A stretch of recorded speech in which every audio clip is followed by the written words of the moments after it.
Market's making new all-time highs here. The cash S&P up 2%. The NASDAQ up a whopping 3.5% on the triple Qs. We had the Russell 2000 up 2% as well. That just shy of a new all-time high. And then we had the Dow DIA here up just under 2% as well.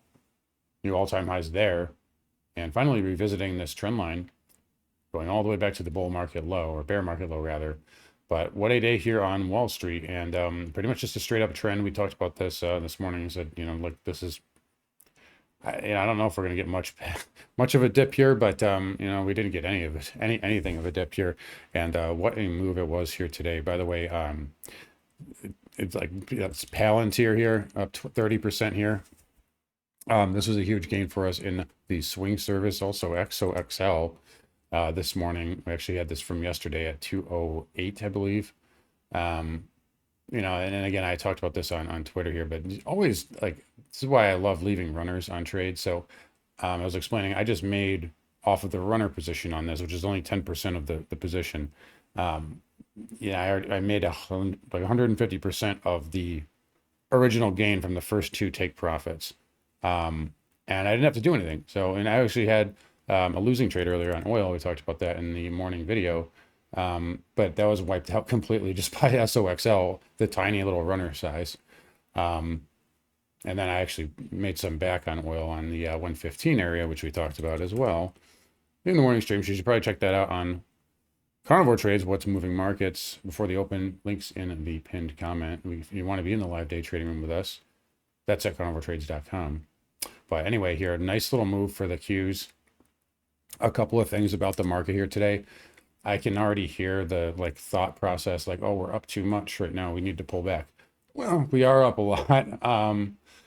But a couple of things about that. You can see right here the standard deviation. We are at a 3 standard dev. We are at a 3 standard dev. That's pretty ridiculous. And that's the most going back to December 2023.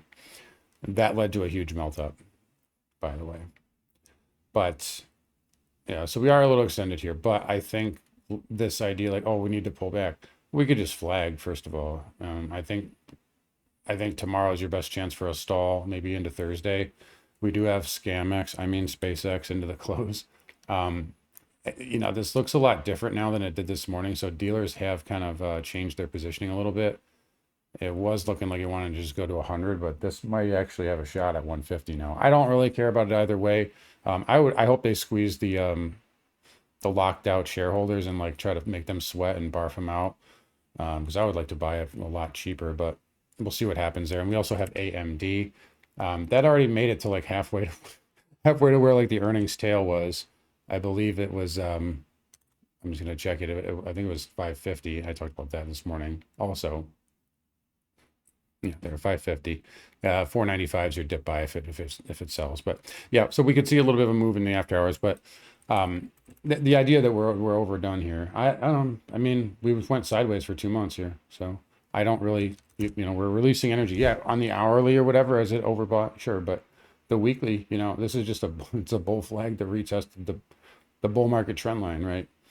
So in theory, this did everything it was supposed to, and you can't say anything about the breadth today because you got 2,200 advancers in the composite, 363 in the S&P,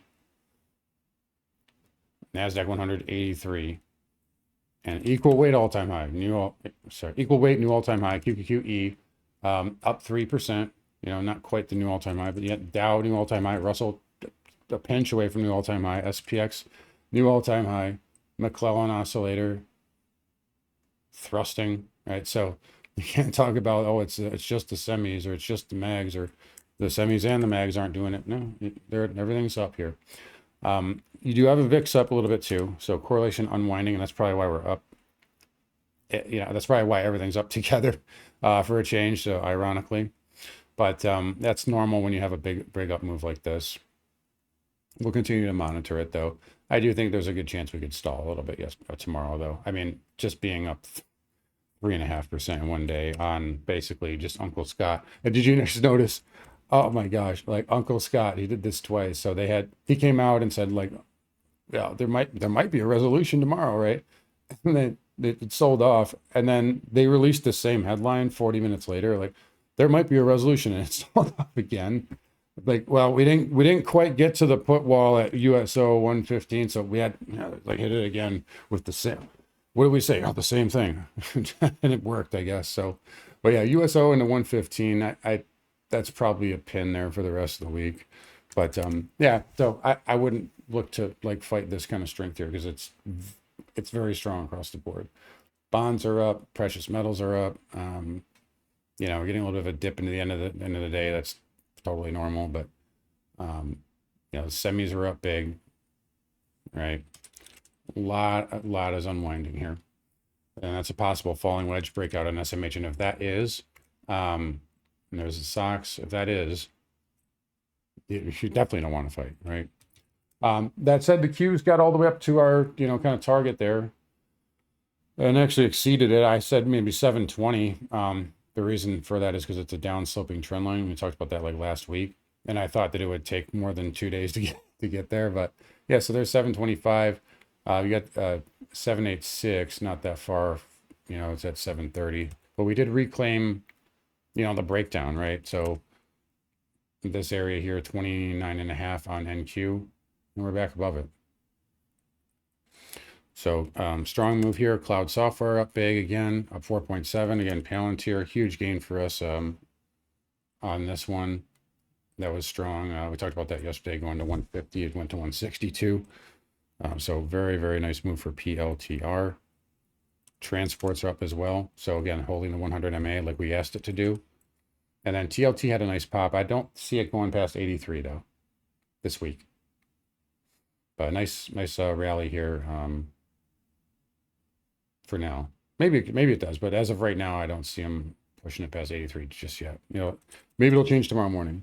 XHB up 3, IYR red to flat. So reconnecting with the 50 MA. XLF new all-time high. KRE close. It's getting up there. It's really close. Only got what, like 1%, 1.5%. XBD new all-time high. Oil we mentioned. Again, this will probably dip tomorrow morning into the overnight. And I'll bet you it does like a tail candle tomorrow, like that.